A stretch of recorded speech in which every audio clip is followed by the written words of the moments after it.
Sophie Durocher. Divertissante. Elle sait comment se donner en spectacle pour vous offrir la meilleure représentation. Alors, parce que nous, à Cube, quand des collègues sortent des histoires, on leur donne le crédit. Je suis très contente de vous informer que dans la presse cette semaine, non, je dis ça parce que c'est pas tous les collègues dans les autres médias qui le font. Donc, dans la presse cette semaine, Jean-Hugues Roy a sorti une histoire vraiment intéressante. On apprenait qu'il y avait un des gardes du corps de Justin Trudeau du temps où il était premier ministre qui avait publié à 264 reprises sur une application de performance sportive son parcours. Il allait faire des petits jogging avec le PM, comprends-tu? Puis là, il publiait ça, tu sais, pour montrer à tout le monde. Ben oui, Strava, ça s'appelle Strava. Ben Strava, pas bien. Puis Strava pas aller mieux si les gens continuent à publier sur Strava. On va parler de ces brèches de sécurité avec un spécialiste. Il s'appelle Francis Coates. Il est expert en sécurité et enseignant à l'École de technologie supérieure. Monsieur Coates, comment vous avez réagi quand vous avez vu cette excellente enquête de Jean-Hugues Roy dans le journal La Presse? Ben, je vais répéter ce que j'ai dit sur d'autres médias. Là. Ça a commencé avec un très long soupir de découragement. J'étais couché quand je suis tombé là-dessus sur mon téléphone. Puis, pourquoi vous étiez découragé? Parce qu'on dit que ça se travaille pas bien, mais ça se travaille pas bien depuis 2018. C'est pas quelque chose de nouveau. Ça va rester. C'est pas une vulnérabilité. Ça va rester. Ouais. On arrête ça. Je peux en faire un bout avec ça. Fait que c'est ça. C'est pas quelque chose de nouveau. Des fois, on a des vulnérabilités qui arrivent un peu du champ gauche. On n'a pas vu arriver ça. Ouais. Mais là, dans le cas ici, là, on est complètement ailleurs. Là. Ouais. C'est arrivé en 2018 avec les militaires américains. D'accord. On a été capable de trouver des bases secrètes en Afghanistan, tout simplement parce que les applications comme Strava permettaient de voir où est-ce qu'il y avait le plus de gens qui allaient courir. Puis là, on s'est ramassé qu'il y avait comme des motons de personnes qui couraient en Afghanistan dans des endroits spéciaux. Fait que là, on dit, c'est des bases secrètes militaires. Ben oui. Alors, et on s'entend que le mot secret, ça signifie que t'es pas censé le dire. T'es pas censé le dire. T'es pas censé le dire. Et t'es censé le protéger en plus. T'es censé le protéger. Alors moi, j'ai pas fait souvent du jogging dans ma vie. J'en ai fait à quelques reprises. Mais je trouve ça tellement insignifiant.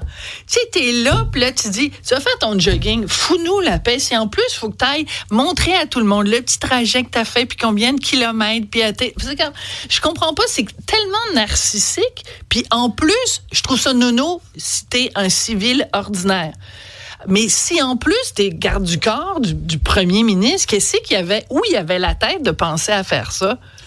Ben là, il y a deux choses là-dedans. Première des choses, de partager des données de course comme ça, par exemple, dans des équipes comme ça qui s'entraînent. Ben, c'est une question de motivation pour se dépasser la prochaine fois, etc. Là, l'enjeu ici, c'est qu'on est en mission. De faire ça la fin de semaine, quand on n'est pas avec le premier ministre, c'est une chose. De le faire quand on est avec le premier ministre, on est en mission, ça en est une autre, OK? Oui. Et c'est là qu'il y a un enjeu par rapport à ça.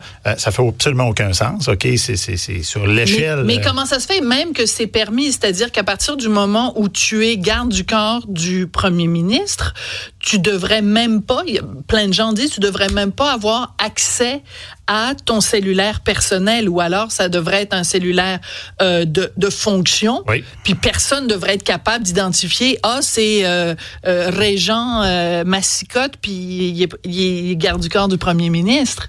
Les organisations policières au Canada, on est un peu dans le laxisme depuis des années. On ne va pas se le cacher. Là. D'accord. Ce qui est arrivé avec le PM, avec Strava, c'est complètement inadmissible. Okay? Sur l'échelle de l'incompétence, on est fois 1000. Là. On est non, mais c'est pas, on se pose même pas la question. Non, ça fait aucun sens. De un, si la GRC fournit des appareils de service, ça ne fait pas de sens de pouvoir installer ce genre d'application-là. Ben voilà. Et de si deux, c'est professionnel, il n'y a pas de personnel. Puis si c'est personnel, il n'y a pas de professionnel. Les deux ne devraient jamais se rencontrer. Mais aujourd'hui, moi, j'ai des amis dans plein d'organisations policières. Les policiers traînent leur appareil personnel. Et ça ne fait aucun sens. Parce que l'appareil, tu sais, moi, j'ai mon appareil ici, là. Puis moi, je suis spécialiste, entre autres, en informatique judiciaire. Donc, je suis un expert supposément là-dedans. Puis si vous me demandez est-ce que je contrôle mon propre appareil, et la réponse est si je contrôle 10% de ce que ça fait, c'est beaucoup. Alors moi, pour ça, c'est sûr, j'ai une conversation intime avec vous de nature confidentielle, secrète. je ne vais pas la faire avec ça dans la pièce. Vous allez la faire avec quoi? Dans la pièce? Pas dans la pièce. Juste vous pour moi. Ça ne sera pas dans la pièce, mais on va laisser ça dans mon auto. Non, mais dans la pièce, vous voulez dire parce que ça va enregistrer ce que... Parce qu'on ne contrôle pas ça. Mais okay? ça se pourrait. Parce que Ben quoi? oui, ça se Il y a pourrait. Géolocalisation, déjà, Géolocalisation, écoute, parce qu'on sait, moi, c'est même sans, je travaille pas en sécurité, mais tu sais, en ce moment, mettons, je suis en train de préparer un voyage au Japon. Je veux dire, je mets le cellulaire sur la table au souper avec Martineau, on mange des sushis en disant, hey, ça va être le fun d'aller à Osaka. Le lendemain, j'ouvre mon cellulaire, prendre un train pour aller de Tokyo à Osaka, mais c'est comme. Oui, il y a tout un mythe autour de ça. Mais moi, ce que j'ai, pas si un mythe que ça. Ce que j'ai connu réellement. Ouais. C'est par exemple quelqu'un qui a un téléphone personnel. Ouais. Il prête à l'enfant au CHSLD, il prête à sa conjointe. On s'entend, c'est mon téléphone personnel. Ouais. Et là, à un moment donné, ce que moi j'ai déjà vu, c'est quelqu'un qui a peur que son conjoint, sa conjointe le trompe. Et ils ont mis une application pour pister et entendre les conversations.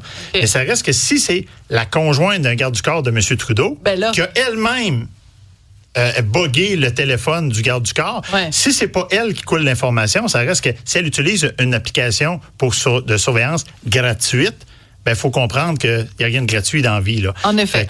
Ça, c'est vrai. Bon, alors ça, c'est une phrase punch. Il n'y a rien de gratuit dans la vie. Non. En effet, tu télécharges une application, mais à un moment donné, il faut une contrepartie. Oui, définitivement. Donc, ça, c'est les petits caractères, la 45e page donc, que vous lisez jamais. Là. Moi, ce que je retiens surtout dans ce dossier-là, parce que ce dossier-là me fascine, c'est que avant, moi, j'ai toujours cru que la sécurité, c'est quelque chose, on se protège.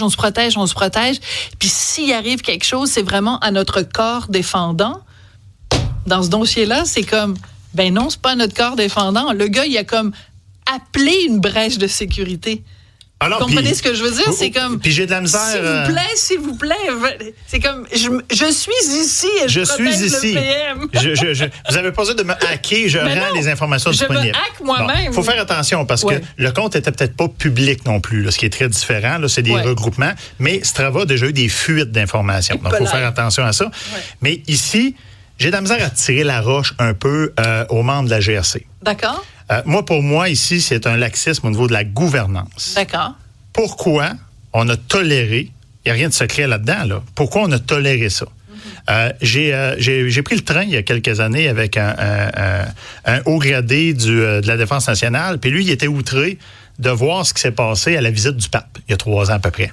Ouais. Parce qu'il dit, moi, j'ai vu des gardes du corps qui avaient 2 téléphones. Fait qu'il dit, il devait avoir un téléphone personnel. J'ai dit oui, puis ça n'a pas de sens. Puis il dit, non, ça n'a aucun sens d'avoir un téléphone personnel sur soi qu'on ne contrôle pas, que les règles de sécurité ne sont pas gérées par l'entreprise. Puis il dit, là, le deuxième téléphone, là, et j'espère que c'est un téléphone de fonction qui a été wipé, réinitialisé le matin de l'opération, puis qui a été donné pour l'opération. Lui, d'avoir un téléphone assigné. Par exemple, que le garde du corps, ça fait 7 ans qu'il a le même téléphone. Ah. OK? Bien, s'il a été compromis il y a 7 ans, il se promène, il est encore compromis. Donc, normalement, vraiment, c'est une opération vraiment d'importance.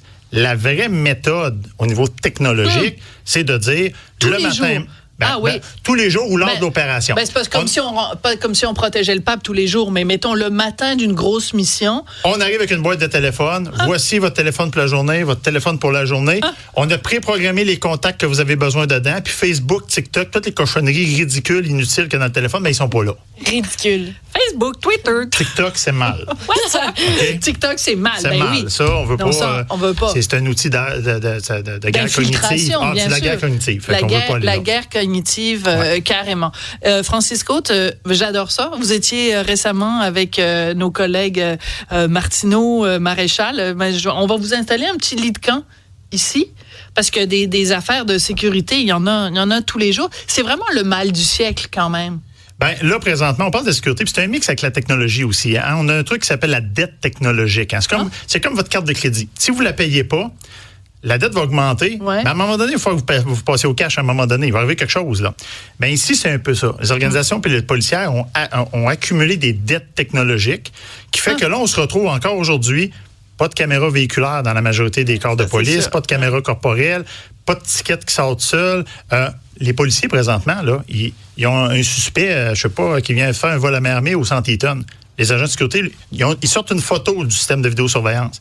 Présentement, les policiers de Montréal, savez-vous comment ils font pour partager l'information? Non. Ils prennent une photo avec le téléphone personnel, ils ont un petit compte Facebook, un petit compte WhatsApp, puis ils partagent ça comme ça.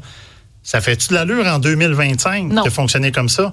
Non. Puis on a eu des cas, on a eu un policier du SPVM il y a quelques années avec la Commission d'accès à l'information, lui prenait des photos des pièces d'identité des gens pour faire des étiquettes, mais avec un téléphone personnel. On en a eu un autre, je pense, c'est Trois-Rivières, il y a quelques années. Lui, il a fait une vidéo d'une scène de crime où il y avait une personne qui s'était suicidée. C'était pas de la malice, il n'y avait pas de mauvaise intention derrière ça, mais ça reste que sur un téléphone personnel, c'est pas la place. Mais est-ce que c'est de l'ignorance ou un manque de budget? Excuse-moi rapidement, c'est de faire ça de même depuis des années. C'est parce qu'ils n'ont pas le budget pour leur fournir ou ils n'ont pas les notions pour savoir qu'il fallait pas le faire? Je pense que les deux. Vous savez, en 2021, il y a le livre vert qui a été sorti là, sur la police. Puis grosso modo, le livre vert, ça parlait de graves lacunes de formation, graves lacunes de budget, etc. Regardez les organisations policières au Québec, là, au Canada. Puis regardez le nombre d'organisations qui ont un conseiller, un vrai, là, pas quelqu'un qui a ça sur sa carte d'affaires, là. Quelqu'un qui a vraiment la formation comme conseiller en technologie, conseiller en sécurité. Je me mets au défi d'en trouver un au Canada. Bon, on est Incroyable. rassurés. Merci, Bon, M. c'est Coates. formidable. Mais vous avez des spécialistes en images. C'est important, l'image, c'est important. Ça, c'est important. L'informatique, peut-être moins, quoique quand on regarde avec SA à clic, que ça coûte des centaines de milliers de dollars pour des gens avec des drôles de lunettes là, qui font ça tout croche. Et puis juste pour finir, là. Non, là, on a vraiment plus le temps parce que... Ouais. Parce que quelqu'un qui est mort pour vrai avec Strava. Ah oui? OK, racontez ça oui. vite, vous avez 30 secondes. C'est le capitaine, là, il faut que je lise, là, Stanislav Radensky. C'est un capitaine qui était sur un sous-marin russe. Il a été abattu de 4 balles suite à un leak sur Strava. On est capable de localiser son trajet de course et on l'a intercepté. Il a été abattu comme ça. Voilà. Donc, c'est pas que théorique. Arrêtez de courir, vous allez mourir. Arrêtez de courir, c'est dangereux de courir. Non, continuez à courir, mais continuez à courir après votre sécurité. Merci beaucoup, Francisco. Vous êtes expert en sécurité, enseignant à l'ETS. Un plaisir, beaucoup. Sophie. Merci.